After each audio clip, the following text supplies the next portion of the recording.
Hi friends, ಎಲ್ಲರಿಗೂ ನಮಸ್ಕಾರ. Social workers ಅಡ್ಡ ಯೂಟ್ಯೂಬ್ ಚಾನಲ್ಗೆ ಸ್ವಾಗತ. ಫ್ರೆಂಡ್ಸ್, 15,000 ಸರ್ಕಾರಿ ಶಾಲಾ ಶಿಕ್ಷಕರ ಹುದ್ದೆಗಳ ನೇಮಕಾತಿಗಾಗಿ ಈಗಾಗಲೇ ಅಧಿಸೂಚನೆಯನ್ನ ಹೊರಡಿಸಲಾಗಿದೆ.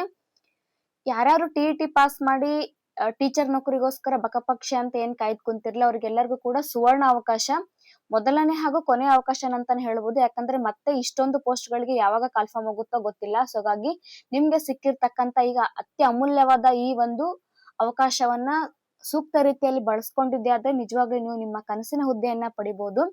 ಓಕೆ ಫ್ರೆಂಡ್ಸ್, ಜಾಸ್ತಿ ಮಾತನಾಡಿ ನಾನು ಟೈಮ್ ವೇಸ್ಟ್ ಮಾಡೋದಿಲ್ಲ. ಪರೀಕ್ಷೆಗೆ ಕೇವಲ ಕೆಲವೇ ದಿನಗಳು ಅಂತಂದ್ರೆ 2 ತಿಂಗಳು ಅಷ್ಟೇ ಬಾಕಿ ಇರೋದ್ರಿಂದ ನಾವು ಬೇಗ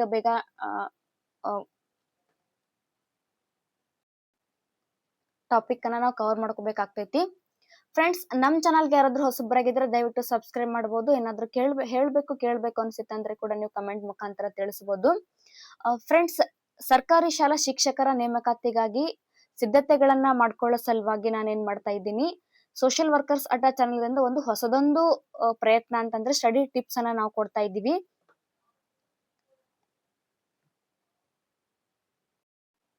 ಈ ಸ್ಟಡಿ ಟಿಪ್ಸ್ ಈಗಾಗಲೇ ಯಾರು ವರ್ಕ್ ಮಾಡ್ತಾ ಇದ್ದಿರಲ್ಲ ಪಾರ್ಟ್ ಟೈಮ್ ಆಗಿ, ಅವ್ರಿಗೂ ಕೂಡ ಯೂಸ್ ಆಗುತ್ತಾ, ಸ್ಟೂಡೆಂಟ್ಗಳಿಗೆ ಯೂಸ್ ಆಗುತ್ತಾ, ಕಂಪ್ಲೀಟ್ ಆಗಿ ಇದಕ್ಕೆ ಫೋಕಸ್ ಮಾಡಿ ಓದ್ತಾ ಇರೋರ್ಗೂ ಕೂಡ ಇದು ಯೂಸ್ ಆಗ್ತೈತಿ. ಓಕೆ ಫ್ರೆಂಡ್ಸ್, ಈಗ ಸ್ಟಾರ್ಟ್ ಮಾಡೋಣ. ಮೊದಲನೇದಾಗಿ ಸ್ಟಡಿ ಟಿಪ್ಸ್. ಸ್ಟೂಡೆಂಟ್ಸ್ಗೆ ಸ್ಮಾರ್ಟ್ ಸ್ಟಡಿ ಮಾಡುವ ಸರಳ ವಿಧಾನಗಳನ್ನ ಇವತ್ತಿನ ತರಗತಿಯಲ್ಲಿ ನಾನು ಹೇಳ್ತಾ ಇದ್ದೀನಿ. ಯಾವ ರೀತಿಯಾಗಿ ಫೋಕಸ್ ಮಾಡಬೇಕು ಮತ್ತು ಯಾವ ರೀತಿಯಾಗಿ ಪ್ಲಾನಿಂಗ್ ಅನ್ನ ಹಾಕೋಬೇಕು ಮತ್ತು ಯಾವ ರೀತಿಯಾಗಿ ಪ್ರಾಕ್ಟೀಸ್ ಮಾಡಬೇಕು ಅನ್ನೋದನ್ನ ನಾವು ಇವತ್ತಿನ ತರಗತಿಯಲ್ಲಿ ಹೇಳ್ತಾ ಇದ್ದೀನಿ. ಇದೆಲ್ಲ ನೀವು ನಿಜವಾಗ್ಲೂ ಅಚ್ಚುಕಟ್ಟಾಗಿ ಮಾಡಿದ್ರೆ ನಿಮ್ಮ ಕನಸಿನ ಹುದ್ದೆಯನ್ನ ನೀವು ಖಂಡಿತವಾಗಿ ಪಡಿಬಹುದು. ಮೊದಲನೇದಾಗಿ ನೋಡೋಣ ಮೊದಲನೇ ಟಿಪ್ಸ್ ಏನಿದೆ ಅಂತ. ಮೊದಲನೇ ಟಿಪ್ಸ್, ಸ್ಪಷ್ಟವಾದ ಗೋಲ್ ಇಟ್ಟುಕೊಳ್ಳಿ ಅಂತಂದ್ರೆ ಫ್ರೆಂಡ್ಸ್, ಈಗ ಪೊಲೀಸ್ ಜಾಬ್ ಕೂಡ ಕನ್ಫರ್ಮ್ ಆಗಿದೆ, ಟೀಚರ್ ಜಾಬ್ ಕೂಡ ಕನ್ಫರ್ಮ್ ಆಗಿದೆ, ಹಾಗೆ ಕೆಸೆಟ್ ಎಕ್ಸಾಮ್ ನೋಟಿಫಿಕೇಶನ್ ಕೂಡ ಆಗಿದೆ, ವಿಲೇಜ್ ಅಕೌಂಟೆಂಟ್ ಕರೆದಿದ್ದಾರೆ, SDF ಹೀಗೆ ಸಾಕಷ್ಟು ಸ್ಪರ್ಧಾತ್ಮಕ ಪರೀಕ್ಷೆಗಳಿಗೆ ಏನೈತಿ ನೋಟಿಫಿಕೇಶನ್ ಅನ್ನ ಹೊರಡಿಸಿದ್ದಾರೆ. ಎಲ್ಲಾನು ಒಂದ್ಸಲ ನಾನು ಟ್ರೈ ಮಾಡ್ತೀನಿ ಅಂತ ಗೋಲ್ ಇಟ್ಕೊಳಕ್ ಹೋಗ್ಬೇಡ್ರಿ. ಎಲ್ಲಾನು ಒಂದ್ ಸ್ವಲ್ಪ ನೋಡ್ತೀನಿ, ಎಲ್ಲಾನು ಒಂದ್ ಚೂರು ಸ್ಟಡಿ ಮಾಡ್ತೀನಿ ಅಂತ.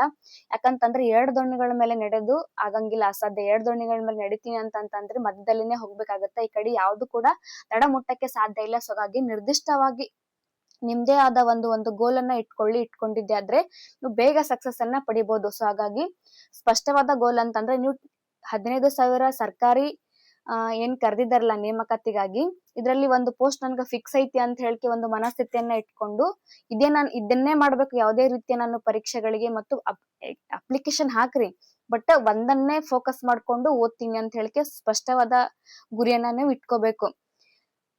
ಇವತ್ತು ನಾನು ಏನ್ ಮಾಡ್ಬೇಕು ಅನ್ನೋದನ್ನ ನೀವು ಮೊದಲು ನಿರ್ಧಾರ ಮಾಡ್ಬೇಕು ಅಂತಂದ್ರೆ ಮಾರ್ನಿಂಗ್ ಬೇಗ ಏಳ್ಬೇಕು. ಯಾಕಂತಂದ್ರೆ ಬೆಳಿಗ್ಗೆ ಬೇಗ ಎದ್ದು ಸ್ಟಡಿ ಮಾಡೋದ್ರಿಂದ ನೆನಪಿನ ಶಕ್ತಿ, ಮೈಂಡ್ ಫುಲ್ ಫ್ರೆಶ್ ಆಗಿರ್ತೈತಿ, ಹೆಚ್ಚು ನೆನ್ಪಿಟ್ಕೊಳ್ಳಕ್ಕೆ ಸಾಧ್ಯ ಆಗ್ತೈತಿ. ಬ್ರಾಹ್ಮಿ ಮುಹೂರ್ತದಲ್ಲಿ ಎದ್ದೇಳ್ಬೇಕು ಅಂತ ಕೂಡ ಹಿರಿಯರು ಕೂಡ ಹೇಳ್ತಾರೆ. ಬೆಳಿಗ್ಗೆ ಎದ್ದೇಳ್ಬೇಕು. ಕಿಶಿಂದ್ರೆ ಏನ್ ಮಾಡ್ಬೇಕು ಅಂತ ನೋಡಿದ್ರೆ, ಇವತ್ತಿಂದ ಡೇ ನಾನು ಏನ್ ಮಾಡ್ಬೇಕು ಅಂತ ನೀವೊಂದು ನಿಮ್ದೇ ಆದ ಒಂದು ಪ್ಲಾನ್ ಅನ್ನ ಹಾಕೋಬೇಕು. ಮಾರ್ನಿಂಗ್ ಬೇಗ ಎದ್ದು ಮಾರ್ನಿಂಗ್ ಇಂದ ಈವ್ನಿಂಗ್ ವರ್ಗು, ನೈಟ್ ವರ್ಗು ನಾನು ಏನೆಲ್ಲಾ ಸ್ಟಡಿ ಮಾಡ್ಬೇಕು ಅನ್ನೋದೊಂದು ನಿಮ್ದೇ ಆದ ಒಂದು ಪ್ಲಾನ್ ಅನ್ನ ಹಾಕೋಬೇಕು. ಯಾವ ರೀತಿ ಅಂತ ಕೇಳಿದ್ರೆ, ಬೆಳಿಗ್ಗೆ, ಸಂಜೆ, ಮಧ್ಯಾಹ್ನ, ರಾತ್ರಿ ಏನೆಲ್ಲಾ ಮಾಡ್ಬೇಕಂತ ನಿಮ್ದೇ ಆದ ಒಂದು ಶಾರ್ಟ್ ಆದ ಸ್ಟಡಿ, ಬರೀ ಡೇದೇ ನಾನು ಹೇಳ್ತಾ ಇರೋದು, ಡೈಲಿ ಟಾರ್ಗೆಟ್ ಅನ್ನ ನೀವು ಹಾಕೋಬೇಕು. ಹೇಗೆ ಅಂತಂದ್ರೆ, ಬೆಳಿಗ್ಗೆ ಏನ್ ಮಾಡ್ಬೇಕು, ಎದ್ದ ಕೂಡ್ಲೇನೆ ಏನ್ ಮಾಡ್ಬೇಕು, ಕಷ್ಟವಾದ ಅಂದ್ರೆ ನಿಮ್ಗೆ ಯಾವ್ದು ಡಿಫಿಕಲ್ಟ್ ಅನ್ಸುತ್ತಲ್ಲ ಆ ಸಬ್ಜೆಕ್ಟ್ ಅನ್ನ ನೀವು ಮೊದಲು ಫೋಕಸ್ ಮಾಡ್ರಿ.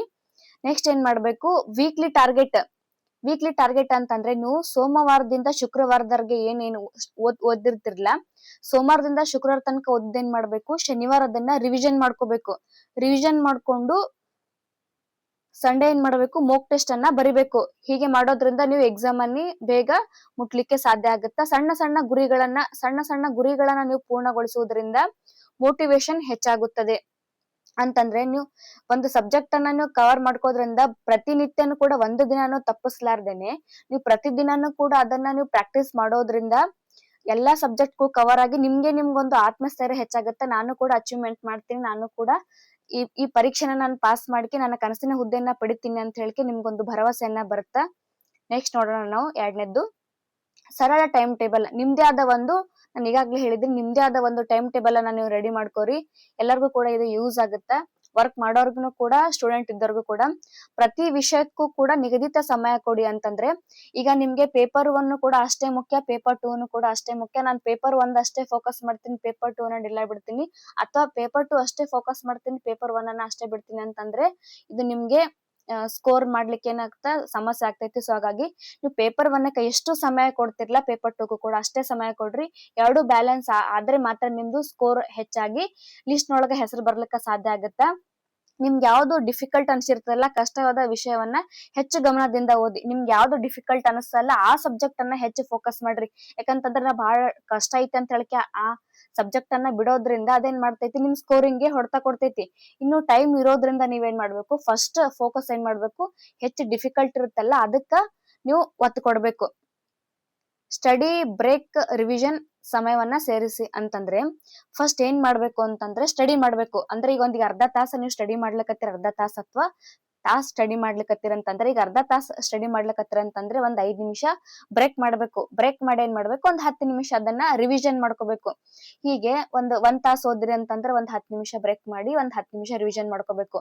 ಅರ್ಧ ತಾಸ ಓದಿದ್ರಿ ಅಂತಂದ್ರೆ ಒಂದು 5 ನಿಮಿಷ ಬ್ರೇಕ್ ಮಾಡ್ಬೇಕು, 5 ನಿಮಿಷ ರಿವಿಷನ್ ಮಾಡ್ಬೇಕು. ಹೀಗೆ ಮಾರ್ನಿಂಗ್ ಇಂದ ಈವ್ನಿಂಗ್ ವರ್ಗು ನೀವು ಪ್ರತಿದಿನ ಏನ್ ಟೈಮ್ ಟೇಬಲ್ ಅನ್ನ ಹಾಕೊಂಡಿರ್ತಿರ್ಲಾ, ಪ್ರತಿ ಒಂದು ಸಬ್ಜೆಕ್ಟ್ ಓದುವಾಗ್ನು ಕೂಡ ನೀವು ಇದೇ ಮಾಡ್ಕೊಂಡಿದ್ದೆ ಆದ್ರೆ ನೀವು ಬಹುಬೇಗ ಯಶಸ್ಸನ್ನ ಪಡಿಲಿಕ್ಕೆ ಮತ್ತು ಎಲ್ಲ ಸಿಲೆಬಸ್ ಅನ್ನ ಕವರ್ ಮಾಡ್ಲಿಕ್ಕೆ ಸಾಧ್ಯ ಆಗುತ್ತೆ. ನೆಕ್ಸ್ಟ್, ಮೊಬೈಲ್ ಡಿಸ್ಟ್ರಾಕ್ಷನ್ ಕಡಿಮೆ ಮಾಡಿ. ಇದು ಮೋಸ್ಟ್ ಇಂಪಾರ್ಟೆಂಟ್ ಫ್ರೆಂಡ್. ನೀವು ಓದ್ತಕ್ಕಂತ ಒಂದು ರೂಮ್ ನಲ್ಲಿ ಅಥವಾ ಓದ್ತಕ್ಕಂತ ಜಾಗದಲ್ಲಿ ಮೊಬೈಲ್ ಅನ್ನ ದಯವಿಟ್ಟು ಇಡ್ಲಿಕ್ಕೆ ಹೋಗ್ಬೇಡಿ. ಯಾಕಂತಂದ್ರೆ ಯಾವ್ದಾದ್ರು ಸೋಷಿಯಲ್ ಮೀಡಿಯಾದಾಗಿರ್ಬೋದು, ಇನ್ಯಾವುದೋ ಒಂದು ಮೆಸೇಜ್ ಅನ್ನ ನೀವು ಬಂತು ಅಂತಂದ್ರೆ ಸಡನ್ಲಿ ಆಟೋಮೆಟಿಕ್ ಆಗಿ ನಾವು ಅಲ್ಲಿ ಗಮನ ಕೊಡ್ಬೇಕಂತಂದ್ರು ಅದು ಸೌಂಡ್ ಬಂದ ತಕ್ಷಣ ಗಮನ ಆ ಕಡೆ ಹೋಗ್ತೈತಿ, ಕೈಯಲ್ಲಿ ಮೊಬೈಲ್ ಹಿಡಿತೈತಿ. ಸೊ ಹಾಗಾಗಿ ಮೊಬೈಲ್ ಇಂದ ಕಂಪ್ಲೀಟ್ ದೂರ ಇರಿ, ಮೊಬೈಲ್ ಅನ್ನ ಆಫ್ ಮಾಡಿ ನಿಮ್ಮಿಂದ ದೂರವಾಗಿಡಿ. ಸೋಷಿಯಲ್ ಮೀಡಿಯಾದಿಂದ ನೀವು ಏನ್ ಮಾಡ್ಬೇಕು, ಈಗ ಒಂದ್ 2 ತಿಂಗಳು ಏನ್ ಮಾಡ್ಬೇಕು, ಸೋಷಿಯಲ್ ಮೀಡಿಯಾವನ್ನ ಕಮ್ಮಿ ಬಳಸಿ. ಯಾಕಂತಂದ್ರೆ ಇದೊಂದು ಸುವರ್ಣ ಅವಕಾಶ, ಈ ಅವಕಾಶವನ್ನು ಮತ್ತೆ ಬರೋದಿಲ್ಲ. ನೆಕ್ಸ್ಟ್ 4ನೇದ್ದು, ಓದಿದ್ದನ್ನ ರೀಕಾಲ್ ಮಾಡಿ.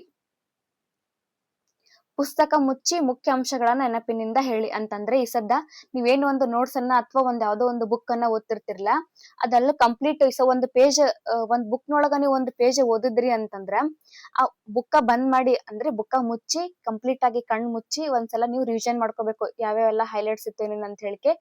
ಇನ್ನೊಂದ್ ಏನ್ ಮಾಡ್ರಿ, ನೀವು ಇಂಪಾರ್ಟೆಂಟ್ ಪಾಯಿಂಟ್ ಗಳಿಗೆ ಏನ್ ಮಾಡ್ರಿ, ಹೈಲೈಟ್ ಮಾಡ್ಕೋತ ಹೋದ್ರೆ ಹೈಲೈಟ್ ಅಥವಾ ಸಿಲಿಂದ ಅಂಡರ್ಲೈನ್ ಮಾಡೋದ್ರಿಂದ ಅದನ್ನ ಸಡನ್ಲಿ ಅದು ಹೆಚ್ಚು ನಿಮ್ಗೆ ಓದ್ಲಿಕ್ಕೆ ಮತ್ತು ನೆನ್ಪಿಟ್ಕೊಳ್ಳಿಕ್ಕೆ ಸಾಧ್ಯ ಆಗ್ತೈತಿ. ಒಂದ್ ನಿಮಿಷ ಕಣ್ ಮುಚ್ಕಿಸಿಂದ ರೀಸೈಕಲ್ ಮಾಡ್ರಿ. ಮತ್ತೆ ಏನ್ ಮಾಡ್ರಿ, ಯಾವ್ದು ವಿಷಯನ ಬಿಟ್ರಿ ಅಂತ ಹೇಳಿಕೆ ಮತ್ ಬುಕ್ ತೆಗದ್ ನೋಡ್ರಿ. ಇಲ್ಲಿಕ ಸಾಧ್ಯ ಆಗ್ತಿತ್ತು, ನಿಮ್ಮಲ್ಲಿ ಹೆಚ್ಚು ಸಮಯ ಇತ್ತು ಅಂತಂದ್ರೆ ಏನ್ ಮಾಡ್ರಿ, ನೀವ್ ಏನೇನ್ ಓದಿರ್ತಿರ್ಲ ಒಂದ್ಸಲ ಒಂದ್ ರಫ್ ನೊಳಗ ಒಂದು ಬರ್ ತೆಗದ್ರಿ ಅಂತಂದ್ರ ಹೆಚ್ಚು ನೆನ್ಪಿಟ್ಕೊಳಕ್ ಸಾಧ್ಯ ಆಗ್ತೈತಿ. 10 ಸಲ ಓದಿದ್ದು 1 ಸಲ ಬರ್ದಿದ್ದಕ್ಕ ಸಮ. ಸೊ ಹಾಗಾಗಿ ನೀವು ಓದಿದ್ದನ್ನ ಪ್ರಾಕ್ಟೀಸ್ ಮಾಡಿದ್ರೆ ಹ್ಯಾಂಡ್ ರೈಟಿಂಗು ನೀಟ್ ಆಗ್ತೈತಿ, ಮತ್ತ ಸ್ಪೀಡು ಆಗ್ತೈತಿ, ಮತ್ತೆ ಓದಿದ್ದನ್ನ ಹೆಚ್ಚು ನೆನ್ಪಿಟ್ಕೊಳಕ್ಕೆ ಸಾಧ್ಯ ಆಗ್ತೈತಿ. ಮತ್ತೆ ನಿಮ್ಮದೇ ಮಾತಿನಲ್ಲಿ ವಿಷಯವನ್ನ ವಿವರಿಸಿ. ಅಂತಂದ್ರೆ ನೀವು ಬರ್ದಿದ್ದನ್ನ ಒಂದು ನೀವೇನ್ ನೋಟ್ಸ್ ಅನ್ನ ರೆಡಿ ಮಾಡ್ಕೊಂಡಿರ್ತಿರ್ಲ ಅಂತಂದ್ರೆ ನೋಟ್ಸ್ ಆಗಿರ್ಬೋದು ಅಥವಾ ಯಾವ್ದೋ ಲೇಖಕರದ ಒಂದು ಪುಸ್ತಕವನ್ನು ನೋಡಿ ಓದ್ತಾ ಇದ್ರೆ ಅದು ನಿಮ್ದೇ ಒಂದು ಭಾಷೆಯಲ್ಲಿ ಅಂತಂದ್ರೆ ಓಪನ್ ಆಗಿ ಸ್ಪೀಡ್ ಆಗಿ ಓದಿ, ಜೋರಾಗಿ ಒಂದು ಪೇಜ್ ನೊಳಗಿರ್ತಕ್ಕಂತಹ ಒಂದು ಪ್ಯಾರವನ್ನ ಓದಿ. ಜೋರಾಗಿ ಓದೋದ್ರಿಂದ ಏನಾಗುತ್ತಾ, ಅದ ಶಬ್ದಗಳು ನಿಮಗೆ ಕಿವಿಗೆ ಬೀಳೋದ್ರಿಂದ ಹೆಚ್ಚು ನೆನ್ಪಿಟ್ಕೊಳ್ಳಕ್ಕೆ ಸಾಧ್ಯ ಆಗುತ್ತಾ. ಅದೇ ನಿಮ್ದೇ ಭಾಷೆಯಲ್ಲಿ ಮತ್ತು ನಿಮ್ದೇ ಸ್ಟೈಲ್ ಅಲ್ಲಿ ನೀವು ಓದೋದ್ರಿಂದ ಹೆಚ್ಚು ನೆನ್ಪಿಟ್ಕೊಳ್ಳಕ್ಕೆ ಸಾಧ್ಯ ಆಗುತ್ತ. ನೆಕ್ಸ್ಟ್, ಶಾರ್ಟ್ ನೋಟ್ಸ್ ತಯಾರಿಸಿ. ಇದು ಮೋಸ್ಟ್ ಇಂಪಾರ್ಟೆಂಟ್ ನೋಡಿ ಫ್ರೆಂಡ್ಸ್. ಇದು ಶಾರ್ಟ್ ನೋಟ್ಸ್ ತಯಾರಿ ಮಾಡ್ಕೊಳ್ದ್ರಿಂದ ಈ ಪರೀಕ್ಷೆಗೆ ಅಷ್ಟೇ ಅಲ್ಲದೆ ಕೂಡ ನೀವು ಬೇರೆ ಬೇರೆ ಪರೀಕ್ಷೆಗೆ ನೀವು ಅಪ್ಲಿಕೇಶನ್ ಹಾಕಿದ್ರೆ ಇದು ಕೂಡ ಯೂಸ್ ಆಗ್ತೈತಿ. ಯಾಕಂತಂದ್ರೆ ಎಕ್ಸಾಮ್ ಸಮೀಪ ಇರೋದ್ರಿಂದ ನೀವು ಎಲ್ಲಾನು ನಾನು ಓದ್ತೀನಿ, ಎಲ್ಲಾನು ಕೂಡ ರಿವಿಷನ್ ಮಾಡ್ಕೋತೀನಿ ಅಂತಿರೋದು ಅಸಾಧ್ಯ. ಒಂದು ಯಾವ್ದೋ ಅಥರ್ದತ್ತೋ ನಿಮ್ದೇ ಆದ ಒಂದು ಸ್ವಂತ ನೋಟ್ಸ್ ಅನ್ನ ನೀವು ರೆಡಿ ಮಾಡ್ಕೊಂಡಿದ್ದೆ ಆದ್ರ ಅದು ಕಂಪ್ಲೀಟ್ ಓದಿ ಎಲ್ಲಾನು ಅಲ್ಲ, ಒಂದು ಇಂಪಾರ್ಟೆಂಟ್ ಏನಿರುತ್ತಲ್ಲ ಅದನ್ನ ಹೈಲೈಟ್ ಮಾಡ್ಕೊಂಡು ಅದನ್ನ ಒಂದು ಸಪರೇಟ್ ಆಗಿ ಶಾರ್ಟ್ ನೋಟ್ಸ್ ಅನ್ನ ರೆಡಿ ಮಾಡ್ಕೊಂಡಿದ್ದೆ ಆದ್ರೆ ಎಕ್ಸಾಮ್ ಟೈಮ್ ನಲ್ಲಿ ನೀವು ರಿವಿಷನ್ ಮಾಡ್ಕೊಳ್ಳಿಕ್ಕೆ ಸಾಧ್ಯ ಆಗುತ್ತಾ. ಅಥವಾ ನೀವು ಮಾರ್ನಿಂಗ್ ಇಂದ ನೈಟ್ ವರ್ಗು ಏನೆಲ್ಲ ಓದಿರ್ತಿರ್ಲ ಅದೆಲ್ಲ ಒಂದು ಶಾರ್ಟ್ ನೋಟ್ಸ್ ಮಾಡ್ಕೊಂಡ್ರೆ ಲಾಸ್ಟ್ ಕಂಪ್ಲೀಟ್ ಡೇ ಮುಗಿದ್ಮೇಲೆ ಅದನ್ನ ರಿವಿಷನ್ ಮಾಡ್ಕೊಳ್ಳಿಕ್ಕೆ ನಿಮ್ಗೆ ಅನುಕೂಲ ಆಗ್ತೈತಿ. ಯಾವ್ದನ್ನ ಶಾರ್ಟ್ ನೋಟ್ಸ್ ಆಗಿ ಮಾಡ್ಕೋಬೇಕು ಅಂತಂದ್ರೆ ಡೆಫಿನಿಷನ್ ಆಗಿರ್ಬೋದು, ಇಂಪಾರ್ಟೆಂಟ್ ಡೆಫಿನಿಷನ್, ಫಾರ್ಮುಲಾಸ್ ಅಂತಂದ್ರೆ ಈಗ ಮ್ಯಾಥ್ಸ್ ಆಗಿರ್ಬೋದು, ಮೆಂಟಲ್ ಎಬಿಲಿಟಿದು ಫಾರ್ಮುಲಾ, ಫ್ಯಾಕ್ಟ್ ಗಳನ್ನ ನೀವು ಶಾರ್ಟ್ ನೋಟ್ಸ್ ಅಲ್ಲಿ ಮಾಡ್ಕೋಬಹುದು. ನಿಮ್ದೇ ಆದ ಒಂದು ಶಾರ್ಟ್ ನೋಟ್ಸ್ ಅನ್ನ ರೆಡಿ ಮಾಡ್ಕೋಬೇಕು.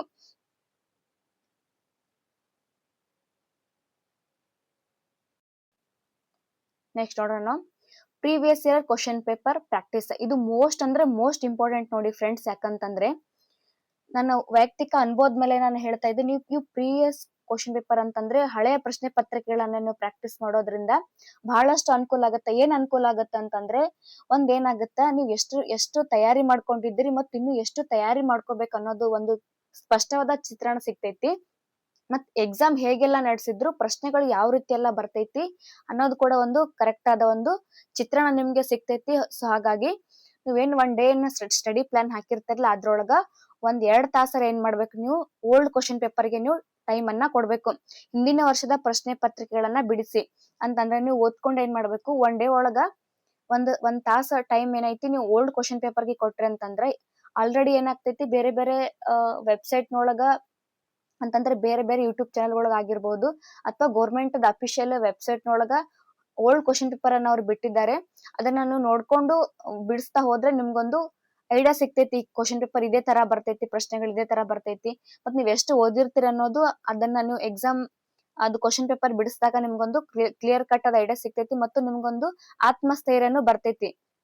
ರಿಪೀಟೆಡ್ ಟಾಪಿಕ್ಸ್ ಗುರುತಿಸಿ ಅಂತಂದ್ರೆ, ನೀವು ಓಲ್ಡ್ ಕ್ವಶನ್ ಪೇಪರ್ ಬಿಡಿಸೋದ್ರಿಂದ ಅಲ್ಲಿ ಎಷ್ಟು ಸಿಲೆಬಸ್ ಅನ್ನ ಎಷ್ಟು ಕ್ವಶನ್ಗಳು ರಿಪೀಟ್ ಆಗಿವೆ ಅಂತ ಹೇಳಿ ಏನ್ ಮಾಡ್ಕೋರಿ, ಅದನ್ನ ಅಂಡರ್ಲೈನ್ ಮಾಡ್ಕೊಂಡು ಒಂದು ಸಪರೇಟ್ ಆದ ನೋಟ್ಸ್ ಅನ್ನ, ಅಂದ್ರೆ ಒಂದು ಸಪರೇಟ್ ಆದ ಬುಕ್ ನೊಳಗ ಬರ್ಕೋರಿ, ಎಷ್ಟು ಕ್ವಶನ್ಗಳು ರಿಪೀಟ್ ಆಗೈತಿ, ಎಷ್ಟು ಇಂಪಾರ್ಟೆಂಟ್ ಐತಿ ಅಂತ ಹೇಳಿ. ಹಳೆ ಪ್ರಶ್ನೆ ಪತ್ರಿಕೆಗಳನ್ನ ಬಿಡಿಸೋದ್ರಿಂದ ಸಾಕಷ್ಟು ಪ್ರಶ್ನೆಗಳು ರಿಪೀಟ್ ಆಗಿರ್ತಕ್ಕಂತ ಚಾನ್ಸಸ್ ಇರ್ತೈತಿ. ಏನಿಲ್ಲ ಅಂತಂದ್ರೆ ಒಂದು 20-30 ಕ್ವಶನ್ಗಳು ನಿಮ್ಗೆ ಇಲ್ಲೇ ಕವರ್ ಆಗ್ತೈತಿ. ಸಮಯ ನಿಗದಿಪಡಿಸಿಕೊಂಡು ಮೋಕ್ ಟೆಸ್ಟ್ ಅನ್ನ ಬರೆಯಿರಿ. ನಾನು ಹೇಳದೆಲ್ಲ ಬಹಳಷ್ಟು ಅಂತಂದ್ರೆ ಬಹಳಷ್ಟು ಇಂಪಾರ್ಟೆಂಟ್. ಇವೆಲ್ಲವೂ ಕೂಡ ಓದಿದ್ದು ಒಂದು ರಿವಿಷನ್ ಆಗ್ಲಿಕ್ಕ ಇದನ್ನು ಕೂಡ ಒಂದು ದಾರಿ ಆಗ್ತೈತಿ. ಮೋಕ್ ಟೆಸ್ಟ್ ಅನ್ನ ಬರಿಬೇಕು. ಬೇರೆ ಬೇರೆ ಯೂಟ್ಯೂಬ್ ಚಾನಲ್ಗಳು ಅಥವಾ ಬೇರೆ ಬೇರೆ ಅಕಾಡೆಮಿ ವತಿಯಿಂದ ಏನಾದ್ರೂ ಮೋಕ್ ಟೆಸ್ಟ್ ಅನ್ನ ಇತ್ತು ಅಂತಂದ್ರೆ ಅದಕ್ಕೆ ಅಟೆಂಡ್ ಆಗ್ರಿ. ನೆಕ್ಸ್ಟ್ ನೋಡೋಣ ನಾವು ರೆಗ್ಯುಲರ್ ರಿವಿಷನ್. ಇದನ್ನು ಕೂಡ ಇಂಪಾರ್ಟೆಂಟ್ ನೋಡಿ ಫ್ರೆಂಡ್. ರೆಗ್ಯುಲರ್ ಆಗಿ ಅದನ್ನ ನೀವು ರಿವಿಷನ್ ಮಾಡ್ಬೇಕು. ಇಂದು ಓದಿದ್ದು ನಾಳೆ 10 ನಿಮಿಷ ರಿವಿಷನ್ ಮಾಡ್ಕೋಬೇಕು ಅಂತಂದ್ರೆ, ಇವತ್ತು ಮಾರ್ನಿಂಗ್ ಇಂದ ನೈಟ್ ವರ್ಗು ನಾನು ಏನೆಲ್ಲ ಓದಿದ್ದೀನಿ ಅನ್ನೋದು ಮರುದಿವ್ಸ ಮಾರ್ನಿಂಗ್ ಏನ್ ಮಾಡ್ಬೇಕು, ಒಂದ್ಸಲ ರಿವಿಷನ್ ಮಾಡ್ಕೋಬೇಕು ಅಥವಾ ತೆಗಿಬೇಕು. ವಾರಕ್ಕೆ 1 ಬಾರಿ ಕಂಪ್ಲೀಟ್ ರಿವಿಷನ್ ಮಾಡ್ಕೋಬೇಕು. ಅಂದ್ರೆ ವಾರಕ್ಕೆ 1 ಬಾರಿ ಅಂತಂದ್ರೆ ನಾನು ಹೇಳ್ತೀನಿ ನಿಮ್ಗ, ಈಗ ಸೋಮವಾರದಿಂದ ನೀವು ಶುಕ್ರವಾರದವರೆಗೆ ಏನೆಲ್ಲ ನೀವು ಸಿಲೆಬಸ್ ಅನ್ನ ಓದಿರ್ತಿರ್ಲ, ನೋಟ್ಸ್ ಅನ್ನ ಓದಿರ್ತಿರ್ಲ, ಅದಲ್ಲಿ ಏನ್ ಮಾಡ್ಕೋರಿ, ಶನಿವಾರ ದಿನಕ್ಕೆ ಇಟ್ಕೋರಿ. ಸೋಮವಾರದಿಂದ ಶುಕ್ರವಾರ ಓದಿದ್ದನ್ನ ನೀವು ಶನಿವಾರ ದಿನ ರಿವಿಷನ್ ಮಾಡ್ಕೊಳಕ್ಕೆ ಇಡ್ರಿ. ಭಾನುವಾರ ದಿನ ಏನ್ ಮಾಡ್ರಿ, ಮಾಡೆಲ್ ಟೆಸ್ಟ್ ಅಥವಾ ಓಲ್ಡ್ ಕ್ವಶನ್ ಪೇಪರ್ ಬಿಡಿಸ್ತಕ್ಕಂತಹ ಒಂದು ಸ್ಟಡಿ ಪ್ಲಾನ್ ಅನ್ನ ನೀವು ಹಾಕೋರಿ. ಹೀಗೆ ಮಾಡೋದ್ರಿಂದ ಟೋಟಲ್ ನಿಮ್ಗ 3 ಸಲ ರಿವಿಷನ್ ಮಾಡ್ಕೊಳ್ಳಿಕ್ಕೆ ಟೈಮ್ ಸಿಗ್ತೈತಿ. ಅಂತಂದ್ರೆ ಈಗ ಮಾರ್ನಿಂಗ್ ಇಂದ ನೈಟ್ ವರ್ಗು ನಾನು ಈಗಾಗ್ಲೇ ಹೇಳ್ದೆ, ಮಾರ್ನಿಂಗ್ ಇಂದ ನೈಟ್ ವರ್ಗು ನೀವೇನ್ ಮಾಡ್ಕೊಂಡಿರ್ತಿರಲ್ಲ, ಅದು ನೈಟ್ ಒಂದ್ಸಲ ಮಕ್ಕೊಳಾಗ ಅದನ್ನ ರಿವಿಷನ್ ಮಾಡ್ಕೋರಿ, ಶಾರ್ಟ್ ನೋಟ್ಸ್ ಮಾಡ್ಕೊಂಡು. ಮತ್ತ ನೆಕ್ಸ್ಟ್ ಡೇ ಅದನ್ನೇನ್ ಸ್ಟಾರ್ಟ್ ಮಾಡ್ತಿರ್ಲ, ಅವಾಗ ಸ್ಟಡಿ ಸ್ಟಾರ್ಟ್ ಮಾಡೋಕ್ಕಿಂತ 10 ನಿಮಿಷ ಮುಂಚೆ ರಿವಿಷನ್ ಮಾಡ್ಕೊಂಡ್ರೆ ನಿನ್ನೇನ್ ಓದಿದ್ದೆ ಅಂತ ಹೇಳಿ. ಅದಾದ್ಮೇಲೆ 1 ವಾರ ಕಂಪ್ಲೀಟ್ ಆದ್ಮೇಲೆ ಅಂತಂದ್ರೆ ಶನಿವಾರ ದಿನ ಅಥವಾ ರವಿವಾರ ದಿನ ಒಂದ್ಸಲ ನೀವು ರಿವಿಷನ್ ಮಾಡ್ಕೋರಿ. 3 ಸಲ ಆಯ್ತು. ಅದಾದ್ಮೇಲೆ ತಿಂಗಳ ಎಂಡಿಗೆ ಅಂತಂದ್ರೆ 1 ತಿಂಗಳು ಕಂಪ್ಲೀಟ್ ಆದ್ಮೇಲೆ 1 ತಿಂಗಳವರೆಗೂ ನೀವೇನು ಓದ್ಕೊಂಡ್ರಿ ಅನ್ನೋದು ರಿವಿಷನ್ ಮಾಡ್ಕೊಂಡ್ರೆ ನಿಮ್ಗೆ ಒಟ್ಟು 4 ಸಲ ರಿವಿಷನ್ ಅವಕಾಶ ಸಿಗ್ತೈತಿ. ಯಾಕಂತಂದ್ರೆ ದಿನಕ್ಕೆ ಎಷ್ಟು ತಾಸು ಓದ್ತೀರಿ ಅನ್ನೋದಕ್ಕಿಂತ ಎಷ್ಟು ರಿವಿಷನ್ ಮಾಡ್ಕೋತೀರಿ ಅನ್ನೋದು ಕೂಡ ಬಹಳ ಇಂಪಾರ್ಟೆಂಟ್ ಆಗುತ್ತಾ. ಯಾಕಂದ್ರೆ ನಾನು ಉದ್ದಕ್ಕ ಓದ್ಕೋತ ಹೋಗಿ ಮುಂದಿಂದೆಲ್ಲ ಓದ್ಕೋತ ಹೋಗಿ ನಾ ಹಿಂದಿಂದೆಲ್ಲ ಮರ್ತ್ ಬಿಟ್ಟೆ ಅಂತಂದ್ರೆ ಅದು ನಿಮ್ಗೆ ಸಮಸ್ಯೆ ಆಗ್ತೈತಿ. ಸೊ ಹಾಗಾಗಿ ರಿವಿಷನ್ ಅನ್ನೋದು ಕೂಡ ಬಹಳ ಇಂಪಾರ್ಟೆಂಟ್ ಆಗ್ತೈತಿ. ಯಾಕಂದ್ರೆ ರಿವಿಷನ್ ಇರ್ಲಿಕ್ಕಂತಂದ್ರೆ ಬಹಳಷ್ಟು ಬೇಗ ಮರ್ತ್ ಹೋಗ್ತೈತಿ. ಮುಂದಿದ್ದು ನೆನಪ ಹಿಂದಿಂದೆಲ್ಲ ಮರ್ತ್ಕೋತ ಹೋದ್ರೆ ನಿಮ್ಗೆ ಸಮಸ್ಯೆ ಆಗ್ತೈತಿ ಮತ್ತೆ ಸ್ಟ್ರೆಸ್ ಹೆಚ್ಚಾಗ್ತೈತಿ. ನೆಕ್ಸ್ಟ್ ನೋಡೋಣ ನಾವು ನಿದ್ರೆ ಮತ್ತು ಆರೋಗ್ಯ. ಇದು ಕೂಡ ಬಹಳ ಮುಖ್ಯ ಫ್ರೆಂಡ್ಸ್. ಆರೋಗ್ಯ ಒಂದಿದ್ರೆ ನಾವು ಏನ್ ಬೇಕಾದ್ರೂ ನಾವು ಪಡಿಬಹುದು. ಸಾಕಷ್ಟು ನಿದ್ರೆ ಮಾಡಿ. ಓದ್ತಾನೆ ಏನ್ ಮಾಡ್ಬೇಕು, ಸಾಕಷ್ಟು ನೀವು ನಿದ್ರೆಯನ್ನು ಮಾಡ್ಬೇಕು. ಸಾಕಷ್ಟು ನಿದ್ರೆ ಅಂತ ಹೇಳಿದಾರ ಮೇಡಮ್ ಅಂತ ಹೇಳಿಕೆ ಚಂತನ ಮಕ್ಕೊಳ್ಳೋದಲ್ಲ, 8 ತಾಸು ಮಕ್ಕೊಳ್ಳೋದಿಲ್ಲ. ಒಂದ್ ಮಾತನ್ನ ನಾನು ನಿಮ್ಗೆ ಹೇಳ್ತೀನಿ, ಓದಿ ಹುಚ್ಚರಾದವ್ರೆ ಅದಾರೆ ಹೊರತು ಓದಿ ದಡ್ಡರಾದವ್ರು ಯಾರು ಇಲ್ಲ ಫ್ರೆಂಡ್ಸ್. ಸೊ ಹಾಗಾಗಿ ನಿದ್ದೆಗೆಡ್ರಿ. ಯಾಕಂತಂದ್ರ ಒಂದ್ 2 ತಿಂಗಳು ನಿಮ್ಗೆ ಇರೋದು ಅವಕಾಶ. 2 ತಿಂಗಳೊಳಗ ಈಗ ಸಮಯ ಕೂಡ ಬಹಳ ಸ್ಪೀಡ್ ಹೋಗ್ತಾ ಇದೆ. ಸೊ ಹಾಗಾಗಿ ಎಷ್ಟು ಸಾಧ್ಯ ಆಗುತ್ತಲ್ಲ ಅಷ್ಟು ನೀವೇನ್ ಮಾಡ್ಬೇಕು, ಕಾನ್ಸಂಟ್ರೇಷನ್, ಸ್ಟಡಿ ಒಳಗೆ ನೀವು ಕಾನ್ಸಂಟ್ರೇಷನ್ ಮಾಡ್ಬೇಕು. ನಿಮ್ದೇ ಆದ ಒಂದು ತಯಾರಿಯಲ್ಲಿ ಒಳಗ ನೀವು ಇದ್ರೆ ಅದ ನಿಮ್ ಕನಸಿನ ಹುದ್ದೆಯನ್ನ ನೀವು ಪಡಿಬಹುದು. ನಿದ್ದೆನು ಆಮೇಲೆ ಮಾಡ್ಬೋದು. ನೀವು ಹುದ್ದೆ ಪಡೆದ ನಂತರ ಅಲ್ಲೇನು ಓದ್ಬೇಕು ಮಾಡ್ಬೇಕು ಅನ್ನೋದು ಇರಂಗಿಲ್ಲ. ನೀವು ನಿದ್ದೆನು ಮಾಡ್ಬೋದು. ಬಟ್ ಈ ಅವಕಾಶ ನಿಮ್ಗೆ ಮತ್ತೆ ಬರೋದಿಲ್ಲ. ನಿಮ್ ಕನಸಿನ ಹುದ್ದೆಯನ್ನ ಪಡ್ಕೊಂಡು ನಿಮ್ ತಂದೆ ತಾಯಿಗಳಿಗೆ, ನಿಮ್ ನಂಬ್ಕೊಂಡಂತಹ ಕುಟುಂಬಕ್ಕೆ ನೀವ್ ಏನಾದ್ರೂ ಒಂದು ಕೊಡುಗೆ ಕೊಡ್ಬೇಕು ಅಂತ ಅನ್ಕೊಂಡಿದ್ದೆ ಆದ್ರಂತಂದ್ರೆ ಕೆಲವೊಂದು ನಿದ್ದೆನ ನೀವು ತ್ಯಾಗ ಮಾಡ್ಬೇಕಾಗ್ತೈತಿ. ನೆಕ್ಸ್ಟ್ ನೀರು ಕುಡೀರಿ, ಸಾಕಷ್ಟು ನೀರು ಕುಡಿಬೇಕು. ಓದ್ತಾನೆ ಕಂಟಿನ್ಯೂ ಓದ್ತಾ ಇದ್ದಾಗ ಏನಾಗ್ತೈತಿ, ಮೆದುಳು ಆಯಾಸ ಆದಾಗ ಸ್ವಲ್ಪ ನೀರ್ ಕುಡಿಯೋದ್ರಿಂದ ಅದಕ್ಕ ಸ್ವಲ್ಪ ಎನರ್ಜಿ ಬರ್ತೈತಿ. ಸೊ ಹಾಗಾಗಿ ಯಾವ್ದೇ ಜಂಕ್ ಫುಡ್ ಗಳನ್ನ ತಿನ್ಲಿಕ್ಕೆ ಹೋಗ್ಬೇಡ್ರಿ. ಪೌಷ್ಟಿಕವಾದ ಆಹಾರ, ಮೊಳಕೆ ಕಾಳು, ಹಣ್ಣು, ತರಕಾರಿಗಳನ್ನ ಸೇವಿಸಿ. ಹೀಗೆ ಸೇವಿಸೋದ್ರಿಂದ ಏನಾಗ್ತೈತಿ, ಹೊಸ ಚೈತನ್ಯ ಬರ್ತೈತಿ. ಹಾಗಾಗಿ ಮತ್ತೆ ಆರಾಮ್ ತಪ್ಪಂಗಿಲ್ಲ. ಯಾಕಂದ್ರೆ ಇರೋದೇ ಒಂದು ಕಮ್ಮಿ ಟೈಮ್ ಇರ್ತೈತಿ. ಅದ್ರೊಳಗೆ ನೀವು ಹೆಲ್ತ್ ಅಪ್ಸೆಟ್ ಮಾಡ್ಕೊಂಡ್ರಿ ಅಂತಂದ್ರ ಮತ್ತೆ ಆರಾಮ್ ತಪ್ತು ಅಂತಂದ್ರ ಅಲ್ಲಿ ಮತ್ತೆ 3-4 ದಿನ ಅದ್ ರಿಕವರ್ ಆಗ್ಬೇಕು. 3-4 ದಿನ ಗ್ಯಾಪ್ ಆಗ್ತೈತಿ. ಓದಿದ್ದು ಮಾಡಿದ್ದೆಲ್ಲ ಮತ್ತೆ ಹೊಳಿ ಮರ್ತ್ ಹೋಗ್ತೈತಿ. ಮತ್ತೆ ಹಿಂದಿನೆಲ್ಲ ಇದು ಸ್ಟಾರ್ಟ್ ಮಾಡ್ಬೇಕಾಗ್ತೈತಿ. ಸೊ ಹಾಗಾಗಿ ನಿಮ್ಮ ಆರೋಗ್ಯ ಕಡೆ ನೀವು ಗಮನ ಕೊಡಿ. ದೀರ್ಘಕಾಲ ಸ್ಟಡಿ ಮಾಡುವಾಗ ಸಣ್ಣ ಸಣ್ಣ ಬ್ರೇಕ್ ಅನ್ನ ತೆಗೆದುಕೊಳ್ಳಿ. ಯಾಕಂದ್ರೆ ಕಂಟಿನ್ಯೂ ಓದೋದ್ರಿಂದ ಏನಾಗ್ತೈತಿ, ಮೈಂಡ್ ಜಲ್ದಿ ಟಯರ್ಡ್ ಆಗಿ ಸುಸ್ತಾಗ್ಬಿಡ್ತೈತಿ. ಸೊ ಹಾಗಾಗಿ ಒಂದ್ ಸ್ವಲ್ಪ ಓದ್ಬೇಕು, ಒಂಚೂರು ಬ್ರೇಕ್ ತಗೋಬೇಕು. ರಿವಿಷನ್ ಮಾಡ್ಕೋದ್ರಿಂದ ಏನ್ ಮಾಡಬಹುದು, ಬಹು ಬೇಗನೆ ಸಿಲೆಬಸ್ ಅನ್ನ ನೀವು ಕವರ್ ಮಾಡ್ಕೋಬಹುದು. ಒಂದು ಗೋಲ್ಡನ್ ರೂಲ್ ಏನು ಅಂತಂದ್ರೆ, ರೀಡ್ ಮಾಡ್ಬೇಕು. Read, understand, recall, practice, revise. ಇಷ್ಟ್ ಮಾಡೋದ್ರಿಂದ ನೀವೇನ್ ಮಾಡ್ಬೇಕು, ಬಹುಬೇಗನೆ ನಿಮ್ಮ ಕನಸಿನ ಹುದ್ದೆಯನ್ನ ಪಡಿಲಿಕ್ಕೆ ಸಾಧ್ಯ ಆಗ್ತೈತಿ. ಇಂದಿನಿಂದ ಏನ್ ಮಾಡ್ಬೇಕು ಅಂತಂದ್ರೆ, ನಿಮ್ದೇ ಆದ ಒಂದು ಗೋಲ್ ರೆಡಿಯನ್ನ ಮಾಡ್ಕೋರಿ. ಇಂದಿನ 3 ಸ್ಟಡಿ ಟಾರ್ಗೆಟ್ ಅನ್ನ ನಿಗದಿಪಡಿಸ್ಕೋರಿ. ಅಂತಂದ್ರೆ 3 ಸ್ಟಡಿ ಟಾರ್ಗೆಟ್ ಅಂತಂದ್ರೆ ಮುಂಜಾನೆ ಏನ್ ಮಾಡ್ಬೇಕು, ಮಧ್ಯಾಹ್ನ ಏನ್ ಮಾಡ್ಬೇಕು, ರಾತ್ರಿ ಏನ್ ಮಾಡ್ಬೇಕು ಅನ್ನೋದನ್ನ ನೀವು ನಿಮ್ದೇ ಆದ ಒಂದು ದಿನಕ್ಕೆ ಸಂಬಂಧಪಟ್ಟಂತೆ, ಮತ್ತು ಒಂದು ವಾರಕ್ಕೆ ಸಂಬಂಧಪಟ್ಟಂತೆ, ಒಂದು ತಿಂಗಳಿಗೆ ಸಂಬಂಧಪಟ್ಟಂತ ನಿಮ್ದೇ ಆದ ಒಂದು ಸ್ಟಡಿ ಟೈಮ್ ಟೇಬಲ್ ಅನ್ನ ನೀವು ರೆಡಿ ಮಾಡ್ಕೊಂಡು, ನೀವು ಓದ್ತಕ್ಕಂತ ರೂಮ್ ನೊಳಗೆ ಏನ್ ಮಾಡ್ಬೇಕು, ಒಂದು ಗೋಡೆಗೆ ಅಂಟಿಸ್ಬೇಕು. 30 ನಿಮಿಷ ಫೋಕಸ್ಡ್ ಸ್ಟಡಿ ಪ್ರಾರಂಭಿಸಿ. ಅಂತಂದ್ರೆ 30 ನಿಮಿಷಗಳ ಕಾಲ ಮೈಂಡ್ ಅನ್ನ ಎಲ್ಲಿ ನೋಡ್ಲಾರ್ದೆ, ಮೊಬೈಲ್ ಅನ್ನ ನೋಡ್ಲಾರ್ದೆ, ಆ ಕಡೆ ಗಮನ ಈ ಕಡೆ ಮಾಡ್ಲಾರ್ದೆ ಕಂಪ್ಲೀಟ್ ಆಗಿ ಏಕಾಗ್ರತೆಯಿಂದ ನೀವು 30 ನಿಮಿಷ ಓದಿ. ನಂತರ ಏನ್ ಮಾಡ್ರಿ, ಒಂದ್ 5 ನಿಮಿಷ ರಿವಿಷನ್ ಅನ್ನ ಮಾಡ್ಕೋರಿ ಮತ್ತು ಸ್ಟಡಿ ಬ್ರೇಕ್ ಅನ್ನ ಕೊಡ್ಬೇಕು. ಯಾಕಂದ್ರೆ ಬಹಳ ಇಂಪಾರ್ಟೆಂಟ್ ಇದು. ರಾತ್ರಿ ಒಂದ್ 10 ನಿಮಿಷ ರಿವಿಷನ್ ಮಾಡ್ಕೊಳ್ಳಿ. ಓಕೆ ಫ್ರೆಂಡ್ಸ್, ಸಕ್ಸಸ್ ಮಂತ್ರ ಅಂತಂದ್ರೆ ಪ್ರತಿದಿನ ಸ್ವಲ್ಪ ಪ್ರಗತಿ ದೊಡ್ಡ ಯಶಸ್ಸು. ಅಂತಂದ್ರೆ ದಿನನಿತ್ಯ ಒಂದು ಇಂತಿಷ್ಟು ಸಿಲೆಬಸ್ ಅನ್ನ ಕವರ್ ಮಾಡ್ಕೋತಾ ಹೋದ್ರೆ ನೀವು ಎಲ್ಲಾ ಸಿಲೆಬಸ್ ಅನ್ನ ಕವರ್ ಆಗಿ ಒಂದು ದೊಡ್ಡ ಯಶಸ್ಸು ಪಡಿಲಿಕ್ಕೆ ಸಾಧ್ಯ ಆಗುತ್ತೆ. ನಿಮ್ಮ ಮೇಲೆ ನಿಮ್ಗೆ ನಂಬಿಕೆ ಇಡಿ. ನಿಯಮಿತವಾಗಿ ಓದಿ ಪ್ರಾಕ್ಟೀಸ್ ಮಾಡಿ. ನಿಮ್ಮ ಮೇಲೆ ಒಂದು ಅಗಾಧವಾದ ನಂಬಿಕೆ ಇರಬೇಕು. ಕಮ್ಮಿ ಇದ್ರೂ ಕೂಡ ನಾನು ಓದ್ತೀನಿ, ನಾನು ಮಾಡ್ಕೊಂತೀನಿ, ಇದನ್ನ ನಾನು ಮಾಡ್ಕೊಂತೀನಿ, ನನ್ನ ತಂದೆ ತಾಯಿಗೆ ಒಂದೇನೋ ನಾನು ನನ್ನ ಕನಸಿನ ಹುದ್ದೆಯನ್ನ ಪಡ್ಕೊಂಡು ನನ್ನ ತಂದೆ ತಾಯಿಗೆ ನಾನು ಆಸರಾಗ್ತೀನಿ, ನನಗೆ ನಂಬಿರ್ತಕ್ಕಂಥ ಕುಟುಂಬಕ್ಕೆ ನಾನು ಆಸರೆ ಆಗಿರ್ತೀನಿ, ನಾನು ಕೂಡ ಒಂದು ಸರ್ಕಾರಿ ನೌಕರಿ ಪಡೆದುಕೊಂಡು ಸಮಾಜದ ಉನ್ನತ ಹುದ್ದೆಯಲ್ಲಿ ಕೂಡ ನಾನು ಇರ್ತೀನಿ ಅಂತ ಆಶಾಭಾವನೆಯಿಂದ ಸ್ಟಡಿ ಮಾಡಿದ್ದೆ ಆದ್ರೆ, ನಿಜವಾಗ್ಲೂ ಕೂಡ 100% ನೀವು ಪ್ರಯತ್ನವನ್ನ ಮಾಡಿದ್ದೆ ಆದ್ರೆ ನಿಮ್ಗೆ ಸಕ್ಸಸ್ ಅನ್ನ ಸಿಗುತ್ತಾ. ಓಕೆ ಫ್ರೆಂಡ್ಸ್, ನಾನೇನು ಮಾಡ್ತೀನಿ, ನಮ್ ಚಾನೆಲ್ ಅಲ್ಲಿ ಸೋಷಿಯಲ್ ವರ್ಕರ್ಸ್ ಅಡ್ಡಾ ಚಾನೆಲ್ ಅಲ್ಲಿ 50 ಡೇಸ್ ಸ್ಟಡಿ ಪ್ಲಾನ್ ಅಂತ ಒಂದು ಸೆಷನ್ ಅನ್ನ ನಾನು ತಗೊಂಡ್ಬರ್ತೀನಿ. ಕಂಪ್ಲೀಟ್ ಆಗಿ ಪರ್ ಡೇ ನಾನು ಏನ್ ಮಾಡ್ತೀನಿ, ಒಂದು GK ಪೇಪರ್ 1 ಗೆ ಸಂಬಂಧಪಟ್ಟಂತೆ ಏನ್ ಸಿಲೆಬಸ್ ಇದೆಲ್ಲ ಎಲ್ಲವನ್ನು ಕೂಡ ಕವರ್ ಮಾಡ್ಲಿಕ್ಕೆ ಟ್ರೈ ಮಾಡ್ತೀನಿ. ಮತ್ತು ಅದ್ರ ಜೊತೆಗೆ ಮೋಕ್ ಟೆಸ್ಟ್ ಕೂಡ ಇಡ್ಲಿಕ್ಕೆ ಪ್ರಯತ್ನ ಮಾಡ್ತೀನಿ. ಹಾಗೆ ಓಲ್ಡ್ ಕ್ವಶನ್ ಪೇಪರ್ ಇಂದವಲ್ಲ ಎಲ್ಲವನ್ನು ಕೂಡ ಕಲೆಕ್ಟ್ ಮಾಡಿ ನಿಮ್ಮೊಂದಿಗೆ ಚರ್ಚೆ ಮಾಡ್ಲಿಕ್ಕೆ ಕೂಡ ನಾನು ಪ್ರಯತ್ನ ಮಾಡ್ತಾ ಇದ್ದೀನಿ. ಇದಕ್ಕೆ ನೀವೆಲ್ಲ ಸಪೋರ್ಟ್ ಮಾಡ್ಬೇಕು. ನನ್ನ ವಿಡಿಯೋ ನಿಮ್ಗೆ ಇಷ್ಟ ಆಗಿತ್ತು ಅಂತಂದ್ರೆ ನಿಮ್ ಫ್ರೆಂಡ್ಸ್ ಗಳಿಗೆ ಕೂಡ ಶೇರ್ ಮಾಡಿ. ಏನಾದ್ರೂ ಕೇಳ್ಬೇಕು ಅನ್ಸಿತ್ತಂದ್ರೆ ನೀವು ಕಮೆಂಟ್ ಮುಖಾಂತರ ತಿಳಿಸಬಹುದು. ಧನ್ಯವಾದಗಳು ಫ್ರೆಂಡ್ಸ್.